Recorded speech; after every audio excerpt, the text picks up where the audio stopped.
यशोधर बाबू की बचपन में ही माता पिता की मृत्यु हो गई थी और वो विधवा बुआ ने उनका पालन पोषण किया, ठीक है। और मैट्रिक पास होने के बाद वो किशन के पास आ गए। अतः उनके पत्नी का कहना है कि उन्होंने जीवन में को कैसे बिताना चाहिए, जीवन में समय के साथ साथ कैसे परिवर्तन करना चाहिए, इसे उन्होंने कभी नहीं सीखा, ठीक है। और है वो हमेशा उन्हीं बातों का पालन करते हैं जो कि किशन करते हैं, परंतु उनकी और किशन की स्थिति भिन्न है। किशन कुंवारे थे,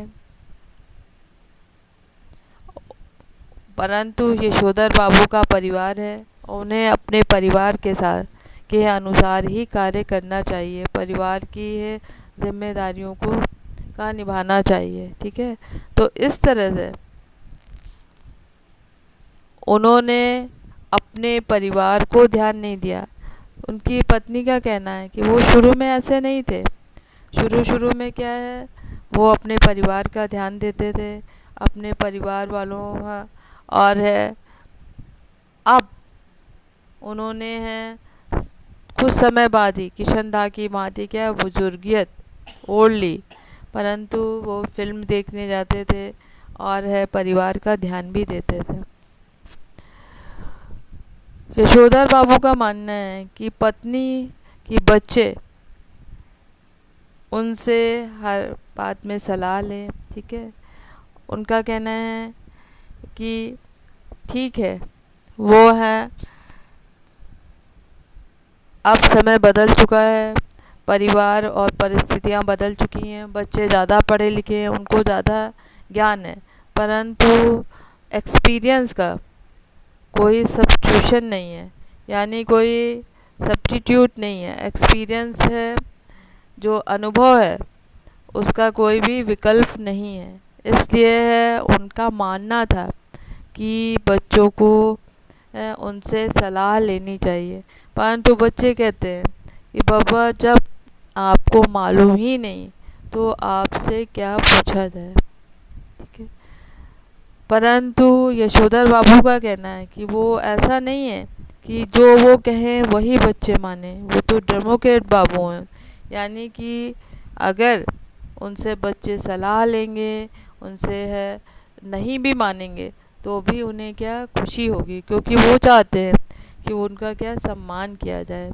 तो है जैसे वो किशन का करते थे, किशन है उनके पट्ट शिष्य की भांति किशन है ने हमेशा जीवन भर उनका मार्गदर्शन किया। यहाँ तक कि क्या है, जब वो है किशन सुबह उनको देर तक सोने की आदत थी, किशन सुबह उनके घर आ जाते थे और उन्हें सुबह उठा करके है भ्रमण के लिए ले जाते थे, और हमेशा कहते ये बताने का प्रयास करते थे early to sleep and early to rise, जल्दी सोना चाहिए और जल्दी उठना चाहिए। तो इन्होंने इस परंपरा का निर्वाह किया, परंतु उन्हें लगता है कि उनके बच्चे क्या है उनकी इस सलाह भी नहीं लेते, उनका सम्मान भी नहीं करते, उनके अनुभव का भी लाभ नहीं उठाते। इसी तरह से है यशोधर बाबू पुरानी संस्कृति और परंपराओं को मानते थे, जैसे कि किशन मानते थे। तो जब तक किशन दिल्ली में रहे तो वो सभी भी जितने भी कुमायूनी ब्राह्मण थे उनको वो बुलाते थे, ठीक है। और जनेऊ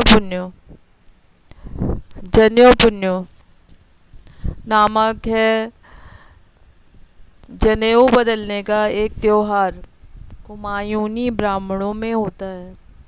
जनेऊ पुण्यो नामक एक त्योहार कुमायूनी ब्राह्मणों में होता है, ठीक है। तो उस त्योहार के लिए को मनाने के लिए धूमधाम से मनाते थे। इसके लिए वो अपने क्वार्टर का कमरा भी दे देते थे। इसके अतिरिक्त होली गवाना, ठीक है, ये सब कार्य क्या है किशन करते थे। तो किशन की मृत्यु के बाद भी यशोधर बाबू ने इस परंपरा को क्या है जारी रखा, और उनके जाने के बाद भी होली गंवाना, रामलीला के लिए क्वार्टर का एक कमरा किराए पर देना और जनेऊ पुन्नियों के दिन कुमायूनी को जनेऊ बदलने के लिए बुलाना आदि कार्य वो क्या है आज भी करते हैं, जबकि पत्नी और बच्चे बार बार इसका विरोध करते हैं। ठीक है, तो ये बताने का इसमें प्रयास किया गया है कि पुरानी पीढ़ी आज भी अपनी सांस्कृतिक और परंपराओं को मानती है, परंतु नई पीढ़ी क्या है इसे नहीं मानती है। ठीक है, तो यानी है कि जब जैसे होली गंवाना या रामलीला के लिए क्वार्टर दे देना, जनेऊ पुन्नियों के दिन कुमायूनी को जनेऊ बदलने के लिए आमंत्रित करना, ये सब परंपराएं वो आज भी निभाते हैं, जबकि है बच्चे हैं पाश्चात्य संस्कृति को मानते हैं और उन्हें लगता है कि ये सब क्या है व्यर्थ है और समय की बर्बादी है। यशोधर बाबू भी जानते हैं कि समाज में भी अब इसमें इन सबों में क्या है बहुत अधिक उत्साह नहीं रह गया है। यशोधर बाबू का मानना है कि बच्चे उनके कार्य में सहायता करें, तो यशोदा बाबू सब्जी लाना, गैस लाना और है राशन लेकर के आना आदि सभी, दूध लेने जाना आदि सभी कार्य क्या यशोदा बाबू करते हैं। तो वो चाहते हैं कि बच्चे उनकी सहायता करें इसमें, परंतु बच्चों ने जब उन्होंने इसकी ओर इशारा भी किया तो बच्चों ने तू कर लिया कर आपस में इतनी लड़ाई झगड़ा मचा कि यशोधर बाबू ने कहा कि नहीं वो ही कर लिया करेंगे। तो उनका जो बेटा भूषण है वो कहता है कि क्या अपने कि बाबा इन सब कामों के लिए क्या है एक नौकर रख लीजिए, यानी कि वो स्वयं वो कार्य नहीं करना चाहता परंतु अपने पैसे का रौब दिखाता है कि क्या है इन सब कार्यों के लिए क्या है एक नौकर रख लिया करिए। तो ये सब क्या है उन्हें समहाउ इम्प्रॉपर मालूम होता है। नौकर है वो पत्नी से कहते हैं कि जैसे उनका बेटा भूषण नई नई चीज़ें लेकर के आता है जो कि उन्हें समहाउ प्रॉपर लगती हैं, उसने है क्वार्टर उनका है परंतु उसने है क्वार्टर का स्वरूप बदल दिया है। टीवी, सोफ़ा, फ्रिज, नए नए आधुनिक सामानों से उसने क्या है अपने क्वार्टर को भर दिया है और वह लोगों पर धौंस दिखाता है कि ये उसका सामान है, कोई उसे छुआ ना करे। तो कल को वो कहेगा कि नौकर भी उनका है, वो उसे छुआ ना करे। ठीक है, वो उससे काम ना कराया करें। अर्थात क्या है ये बताने का प्रयास किया गया है भूषण के माध्यम से कि नई पीढ़ी क्या है हमेशा पैसे को ही महत्व देती है और जितने नए नए सामान हैं उनके लिए वही महत्वपूर्ण है, और ये भी जताने का प्रयास करती है कि वो क्या है उन्होंने अपने पैसे से ख़रीदे हैं।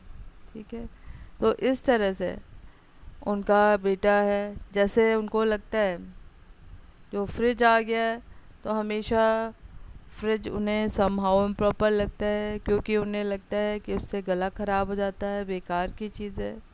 इसके साथ साथ है जब गैस का चूल्हा आ गया तो उन्होंने ये कहा गैस का चूल्हे पे बनी रोटी उन्हें समहाउ इम्प्रॉपर लगती है, क्योंकि उससे क्या है पेट खराब हो जाता है। इस तरह से क्या है आधुनिक चीज़ें उन्हें समहाउ इम्प्रॉपर लगती हैं, जो कि उनके बड़े बेटे भूषण ने आधुनिक चीज़ें ली हैं। परंतु दूसरी तरफ जब इन्हीं सब चीज़ों के कारण समाज में उन्हें बड़ा आदमी माना जाता है, लोग उनको प्रशंसा की दृष्टि से देखते हैं, बड़ा आदमी माना जाता है, लोग उन्हें प्रशंसा की दृष्टि से देखते हैं, तब वो क्या है खुश भी होते हैं। इस तरह से ये क्या है उनकी द्वंद्वात्मक स्थिति को दिखाता है। अर्थात एक तरफ वो बच्चों की तरक्की पर खुश भी होते हैं और दूसरी तरफ ये तरक्की उन्हें समहाउ इम्प्रॉपर भी मालूम होती है, क्योंकि ये अपनों में परायापन पैदा करती है। ठीक है बच्चों, तो इतना आपको समझ में आ गया है। तो अगला है, मैं अगले वीडियो में आपको बताऊंगी।